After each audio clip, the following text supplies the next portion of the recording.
Mr. Chatterbox by Roger Hargreaves. Mr. Chatterbox was one of those people who simply couldn't stop talking. He used to talk to anybody and everybody about anything and everything, going on and on and on, and on and on and on, and on and on and on. And when he didn't have anybody else to talk to, he used to talk to himself. "Good morning, Mr. Chatterbox," he used to say to himself. "Good morning to you," he used to reply to himself. "Nice day, isn't it?" "Yes, it is for the time of year." And so on, and so on, and on, and on. He lived in a box-shaped house in a village, Chatterbox Cottage. One morning, the postman arrived with a letter for him.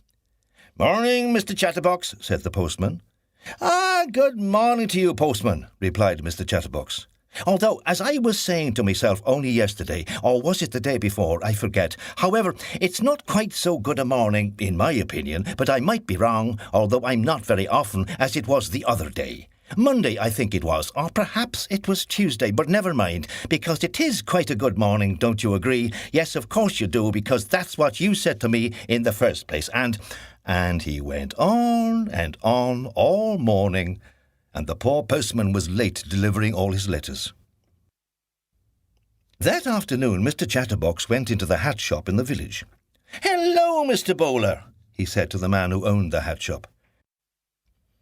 "Do you think if it's possible that I could buy, if it's not too expensive, but I'm sure it won't be, a new hat? Because, would you believe it? Yes, of course you would, but anyway, as I was saying, my present hat, the one on my head, as you can see, is getting, how can I put it, a little too old.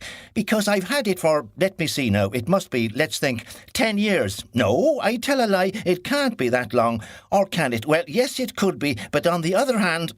And he went on and on all afternoon, and half the night, long after poor Mr. Bowler should have shut up shop and gone home. Eventually, when Mr. Bowler managed to get a word in edgeways, or was it sideways, he promised to order a new hat for Mr. Chatterbox. Then he pushed Mr. Chatterbox out of his shop, still talking, of course, and went home for his supper, which was cold, of course, because Mrs. Bowler had cooked it for him hours ago. And while he ate, he thought. Exactly 1 week later, the new hat for Mr. Chatterbox arrived in a smart red hat box. The postman delivered it to Mr. Bowler's shop. "At last," said Mr. Bowler, heaving a sigh of relief. "I think this hat is going to be the answer to the problem of Mr. Chatterbox talking so much." "I wish it could be," said the postman. "But how can it?" "Because," replied Mr. Bowler, "this hat is a magic hat." "Oh?" replied the postman, who didn't quite understand. That same afternoon, Mr. Bowler took the new hat round to Chatterbox Cottage. "Oh, goody!" said Mr. Chatterbox, seizing the hat box and opening it. "It's my new hat, my lovely new hat. I couldn't wait for it to arrive. In fact, I got up early this morning because, aren't I silly? I just knew, I don't know how, but I really knew, you know, that today would be the day. I don't know how I knew, but I knew, and it is. And here's my hat, and oh, isn't it beautiful? I can't wait to try it on. Oh, I do hope it suits me. Do you think it will? Yes, of course you do. And why don't you try it on?" said Mr. Bowler, grinning. "Try it on? Yes, of course I must try it on. How silly of me to stand here chatting on when I haven't tried it on yet. Yes, I will absolutely, definitely try it on straight away. Because, as I said, it's silly just to talk about trying it on and then not try it on, isn't it? And so," he took the hat out of the hat box and put it on. It was a beautiful hat. "I say," he said, "I must say, yes, I really must, that this hat is, yes, it really is, to say the least, one of the better hats that I have ever seen in my life. And in my life, I must say, I have seen some hats, and furthermore..." But while he was talking, a funny thing was happening. The more words that came out of Mr. Chatterbox's mouth, the larger his hat became. The more Mr. Chatterbox talked, the more the hat grew and grew. Mr. Chatterbox kept on talking, and the hat kept on growing. "I can't see anything," he said. "1 minute I was standing here looking at my new hat in the mirror, and now, all of a sudden, without any warning, taking me all unawares, just like that." The hat grew down to his feet, and Mr. Chatterbox stopped talking. And as soon as he stopped talking, the hat grew smaller and smaller, until it was the same size as when he'd first tried it on.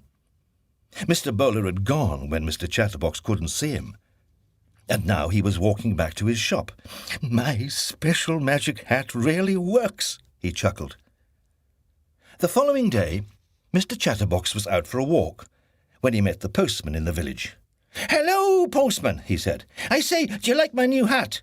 Have you ever seen such a fine hat? I'm sure you never have. What a hat!" But you know what was happening, don't you?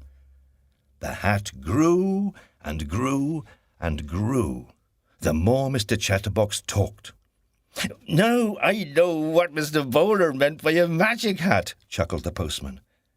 And he went on his way, leaving poor Mr. Chatterbox speechless. He thought, thinking. Not talking, thinking. And do you know something?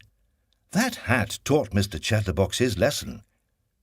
And these days he doesn't talk half as much as he used to, or even a quarter as much. And you know the reason for that, don't you? Yes, of course you do. But keep it under your hat.